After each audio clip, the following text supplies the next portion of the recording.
Apple आणि Samsung दोन मोठ्या टेक कंपनीज जे एकमेकांशी तीव्र स्पर्धा करतात, बरोबर. पण तुम्हाला माहीत आहे का, ॲपलच्या आयफोनसाठी OLED स्क्रीन सॅमसंगकडून येतात. आश्चर्य वाटलं ना. यामागे एक गुपित आहे ज्याला आपण म्हणतो कोऑप्टिशन, म्हणजेच कॉम्पिटिशन अधिक कोऑपरेशन.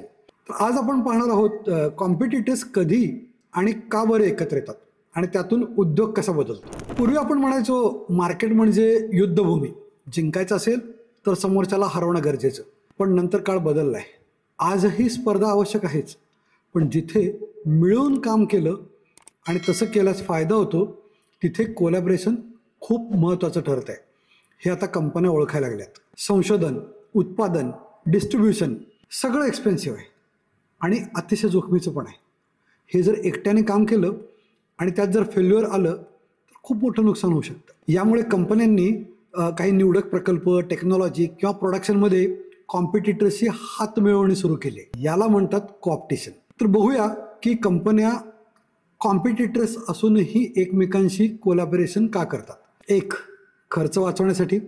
नवीन उत्पादन, संशोधन, मोठ्या प्रमाणात उत्पादन हे खूप एक्सपेन्सिव्ह असतं. जसं फोर्ड आणि GM त्यांनी ऑटोमॅटिक ट्रान्समिशनवर काम करताना खर्च वाटून घेतला. दुसरं, जोखीम कमी करण्यासाठी. नवीन प्रकल्प लॉन्च करताना फेल्युअरची शक्यता असते. मायक्रोसॉफ्ट आणि सोनी यांनी क्लाउड गेमिंगमध्ये हात मिळवणी करून काम केलं आणि रिस्क कमी केली. पुढचं उदाहरण, नवीन कल्पना, फास्टर रीच, लवकर रेव्हेन्यू वाढवणे. नेटफ्लिक्स आणि ॲमेझॉनचं उदाहरण घ्या.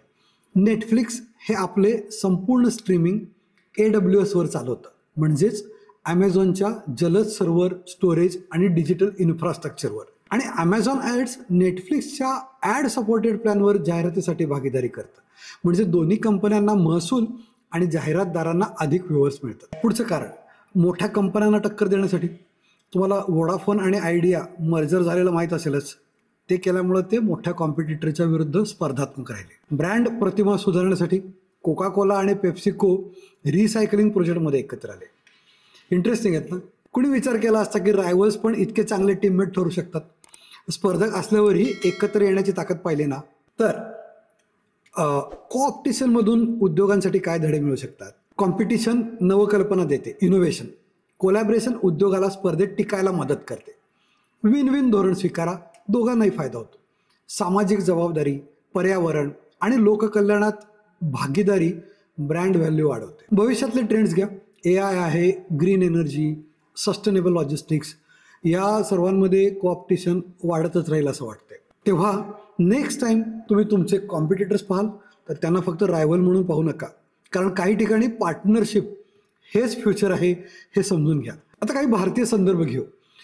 आश्चर्य वाटून घेऊ नका जर फ्युचरमध्ये रिलायन्स डिजिटल आणि क्रोमा सप्लाय चेन किंवा सस्टेनेबल इलेक्ट्रॉनिक्स मॅन्युफॅक्चरिंगमध्ये एकत्र आले. IT कंपन्या, आपल्या भारतीय IT कंपन्या क्लाउड आणि AI एकत्र येऊन भारताचा जागतिक दबदबा निर्माण करू शकतात. ऑटो कंपन्या भारतात EV चार्जिंग इन्फ्रास्ट्रक्चर अधिक चांगल्या प्रकारे विकसित करू शकतात. अशा बऱ्याच गोष्टी आहेत.